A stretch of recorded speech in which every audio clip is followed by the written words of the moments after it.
Alright, in this video I'm going to show you guys how to find the derivative of a function much faster than using its definition. Now if you remember from our last video, I told you that I would show you a faster way, and that it would be much faster than our definition that we defined in the previous videos. So the faster way is simply just to memorize these tables. Now here's a simple table. A lot of calculus books have them, but here's a table of the most commonly used ones, at least the ones I've encountered in my calculus classes. And if you memorize the function and its derivative, I would suggest getting some flashcards and doing it. It makes your life a whole lot easier. So we're going to go ahead and practice that by doing some examples. So we have an example here. F of x equals 3x squared, and I want you guys to find f prime of x. So if you look at my table here, it's actually the last row here. We have a function 3x squared, which closely represents the function x to the b I have here.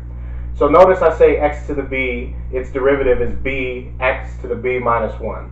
So that means you take whatever your b is, multiply it by the function itself, and then subtract 1 from the exponent.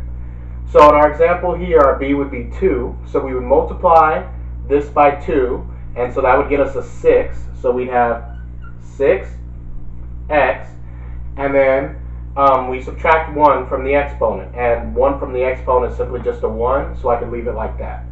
So the answer to this one is 6x. Now you may have noticed that that is the same example I gave when I was doing the definition of a derivative, and as you can see, I did this in like seriously 5 seconds, whereas with the definition of a derivative you have to take the limit, eliminate common factors, and this kind of just eliminates that whole method. But it's always good to know the definition of things so that you can understand the full process of how things work. Okay, so we're going to do another example here. We have f of x equals 3x squared plus 9x to the 4th.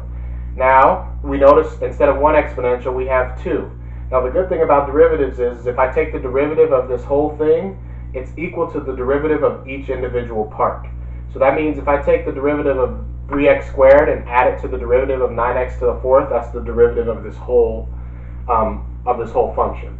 So similar process. We already did 3x squared above, so we know the derivative of 3x squared is simply 6x.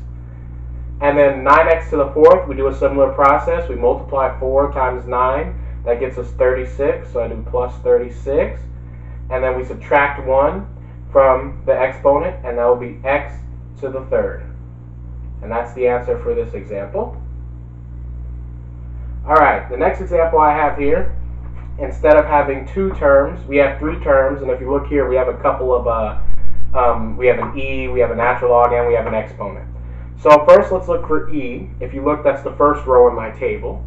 I say e to the bx equals b times e to the bx. So all that means is when you have when you have a function that's of e, and you take its derivative, all you do is multiply it by whatever the x is multiplied in the exponent.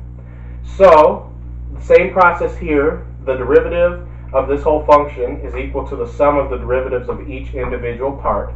So the derivative of e to the 5x is simply just multiplying 5 times e to the 5x. So the derivative of e to the 5x is 5e to the 5x. Now the derivative of the natural log of x, if you look, that's in my table right here, that is equal to 1 over x. So we do plus 1 over x. And then we know that derivative of x squared, we did that up here of an exponent, we just multiply that 2 out. Now remember, with an x squared there's always an imaginary 1 there, so 2 times 1 is 2. So you have plus 2, and then we subtract the 1 off here, so we'll have plus 2x. And that's the answer for this example. And then finally, we're going to have here, these are a little bit different. Although we only have 2 terms, notice they're multiplied by a constant. Now, just because something's multiplied by a constant, just like we did, I think it was in this problem, you don't have to worry about the constant at all. You just have to do your steps as normal. So for example here, e to the 3x, remember e's, the derivative of an e is always just whatever's in front of its x in the exponent multiplied out. So you do 3 times 5, which is 15, and then you'll have 15 e to the 3x, so the derivative is going to be 15 e to the 3x. And just like the last problems, the derivative of the whole is the derivative of the sums added together. So we're going to have the derivative of 6 times the natural log of x. We already said earlier that right here the derivative of a natural log is 1 over x. So that's going to be plus 6 times 1 over x.